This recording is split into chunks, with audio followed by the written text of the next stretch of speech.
안녕하세요. 김선재입니다. 오늘이 2025년 12월 10일입니다. 알트코인 그리고 비트코인 청산 사태가 10월 초에 있었잖아요. 그 이후에 비트코인은 꾸준히 하락하는 모습을 보여주고 있는데, 많은 구독자분들께서 그러면 알트코인 어떻게 되는 것이냐, 너무 걱정이 많이 된다 라는 말씀을 해주신 분이 많았습니다. 그래서 저는 이번 영상을 통해서 알트코인 시즌이 무엇인지 한번 정확하게 제 나름대로 정의를 해보고 알트코인을 어떤 자세로 투자를 해야 하는지 말씀을 드려보도록 하겠습니다. 일단 알트코인 시즌, 지금은 절대 아니다 라는 것을 제목으로 한번 영상을 준비를 해봤는데요. 알트코인을 투자하는 이유로는 뭐가 있을까요? 저는 당연히 큰 변동폭, 이게 그 이유가 된다고 생각을 하거든요. 많은 사람들이 투자하는 투자자산, 예를 들어서 주식이 있고 주식보다 코인의 변동성이 더 큽니다. 변동폭이 순간적으로 튀었을 때 더 많이 튈 수 있다는 이야기고요. 코인 안에서도 모든 코인은 비트코인 아니면 알트코인으로 구분을 할 수 있는데, 비트코인보다 변동폭이 더 큰 게 알트코인이죠. 그래서 많은 사람들이 알트코인을 투자한다 라고 하면 변동폭을 그 이유로 뽑는 것 같습니다. 그러면 이 변동폭이 친구가 되면 좋은데 때로는 적이 될 수도 있거든요. 이번 영상에서는 그래서 변동폭을 친구로 만들기 위해서 알트코인을 선별하는 방법을 말씀을 드려보고자 하고요. 사실 저도 제 나름대로 작년에 업비트에 상장된 모든 알트코인들을 전수조사하면서 선별을 하기는 했었는데, 그때 선별한 알트코인 중 대부분이 10월 달에 있었던 청산 사태 있잖아요. 그 이후로 힘을 많이 못 보여주고 있어요. 그래서 결국에 선별된 마지막 두 개의 알트코인 차트를 한번 확인을 하면서 영상을 마치도록 하겠습니다. 일단 알트코인 그리고 비트코인 그 사이의 관계를 알기 위해서 가장 중요한 거는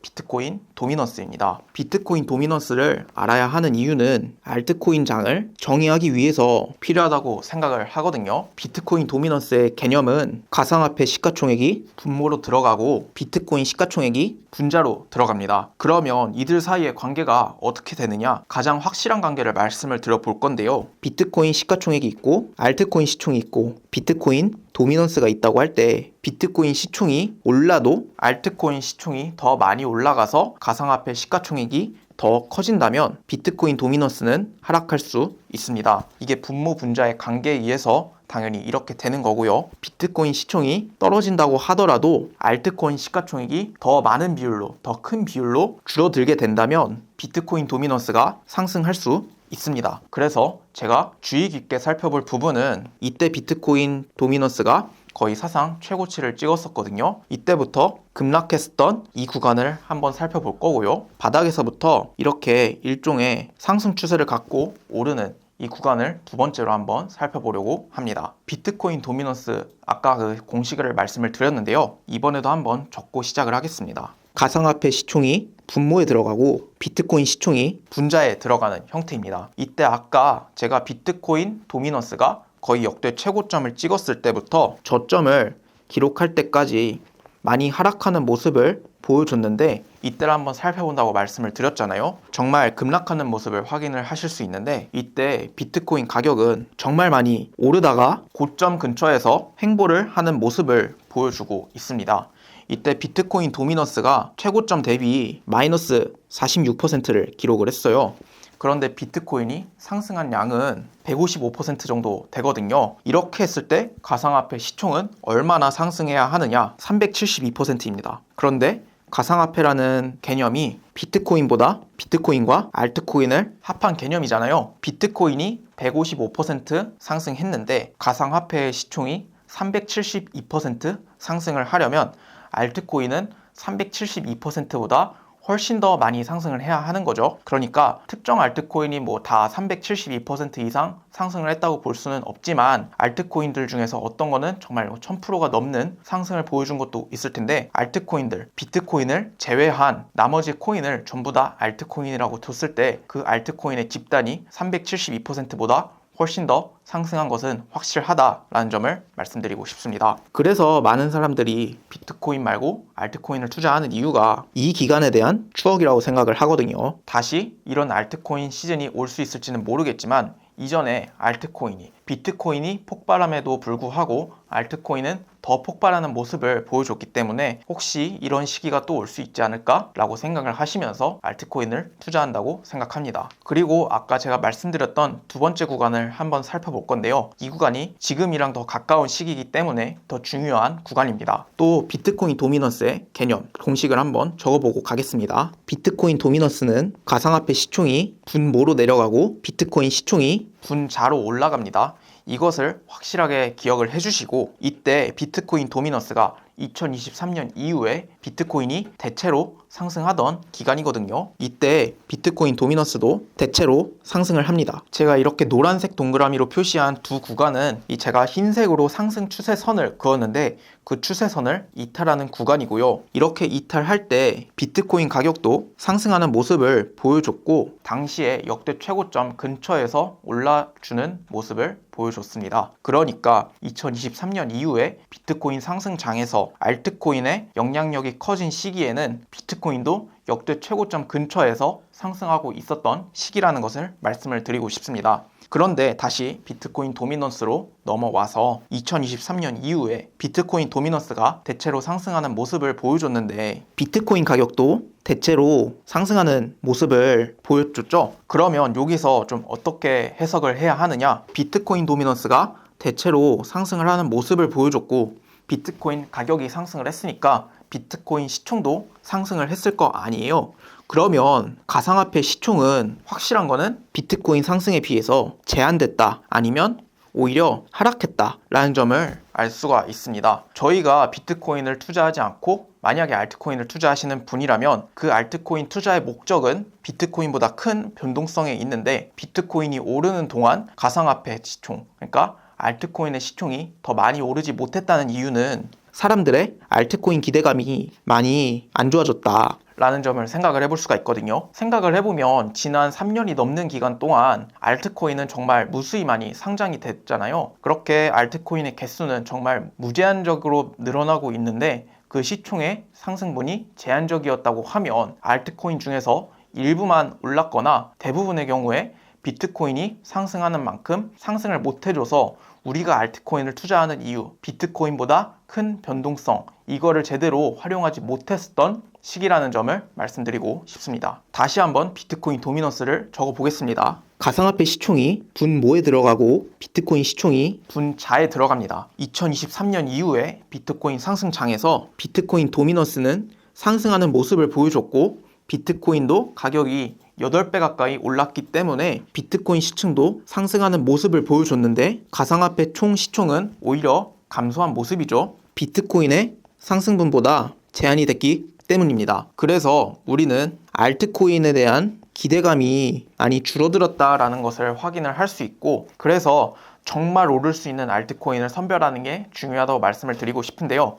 저의 경우에 알트코인을 어떻게 선별하였냐? 저는 2024년에 알트코인을 선별한 적이 있었거든요. 비트코인이 2022년 말부터 2025년 중순이 넘게 상승하는 모습을 보여줬으니까 2024년에는 비트코인이 그 상승하고 있었던 파도에 올라탔을 시기입니다. 그러니까 알트코인도 그때는 지금에 비해서는 충분히 가능성이 넘치던 시기였는데요. 전 이때 업비트에 있었던 모든 코인들을 전수조사했습니다. 전수조사하는 게 많아 보이고 되게 귀찮은 일이라고 생각을 할 수 있는데 일단 저는 알트코인으로 돈을 벌고 싶다라는 마음을 가졌을 때는 거기에 대한 책임감이 따른다고 생각을 하거든요. 왜냐하면 알트코인의 변동폭이 너무 크고 그 변동폭이 지금 2023년부터 최근 시장까지 오히려 악영향을 미쳤잖아요. 그러니까 절반 이상으로 하락하는 알트코인이 많이 나왔기 때문에 그거에 대해서 좀 책임감을 가지려면 전수조사를 하고자 하는 용기도 있어야 한다고 생각합니다. 그런데 이게 막상 해보면 별로 안 어렵다는 것을 느끼실 수 있는 게 알트코인 차트를 보면 대부분 상장 직후 상승하는 모습을 보여줬다가 크게 하락을 하고 그 하락한 구간 그 어딘가에서 그냥 진동을 하고 있습니다. 만약에 이게 알트코인이 다시 상승하는 모습을 보여주거나 아니면 상승을 많이 못하더라도 그 패턴 자체가 내가 잘 알고 있는 패턴이다 라고 하면 수익을 낼 수가 있는데 대부분 이 구간에서만 거의 기어다니고 있다 싶을 정도로 움직이고 있기 때문에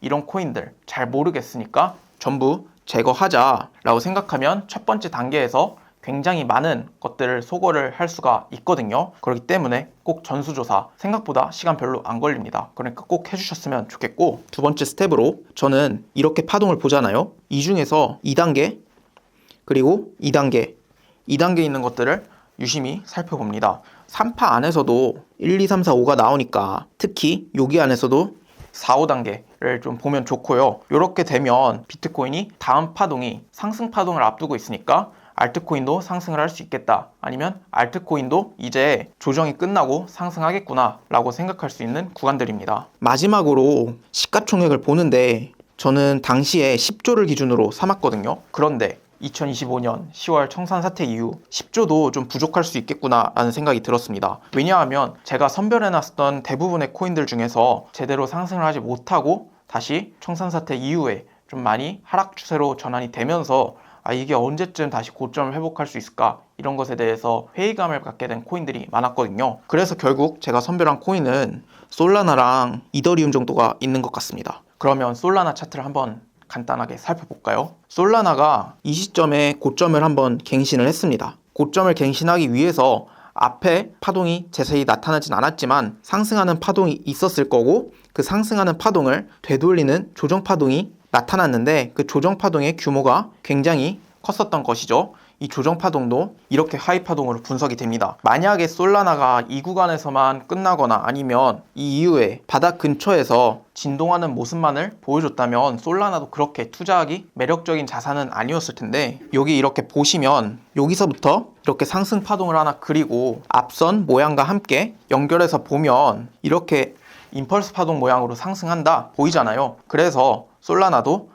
이제는 예전만 하지는 않구나, 그래도 솔라나가 역대 최고점을 탈환할 수 있는 가능성이 다시 생기기는 했구나 라는 점을 생각할 수 있게 됐습니다. 여기서 제가 중장기적으로 두 가지 시나리오를 한번 생각을 해봤는데요. 첫 번째 시나리오는 노란색으로 표시를 하겠습니다. 지금 이렇게 큰 규모의 하락이 나왔는데 그 이후에 이만큼의 상승 파동을 리딩 다이아고널 형태로 만들면서 이 1파에 대해서 조정을 거친 후 상승하는 시나리오입니다.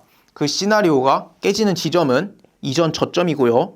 만약에 이 저점이 깨진다고 하면 ABC가 확장된 형태여서 조금 더 하락한 후에 상승 반전을 이끌어지지 않을까라고 생각을 합니다. 두 개의 시나리오 중에서 어떤 게 더 확률 높은 것인지는 아직 가늠할 수는 없지만 두 개의 시나리오 중에서 하나가 될 확률은 매우 높다고 생각합니다. 두 번째로 보실 차트는 이더리움 차트인데요. 이더리움 차트도 이때 신고점을 갱신을 했죠. 신고점을 갱신하는 과정이 이렇게 파동을 그릴 수가 있는 임펄스 파동이 나옵니다. 그 이후에 ABC 조정을 거치고 이 지점을 바닥으로 해서 상승하는 모습을 보여주고 있는데, 상승이 막 비트코인처럼 3년에 걸쳐서 장기 우상향한다 이런 모습을 보여주지는 않았습니다.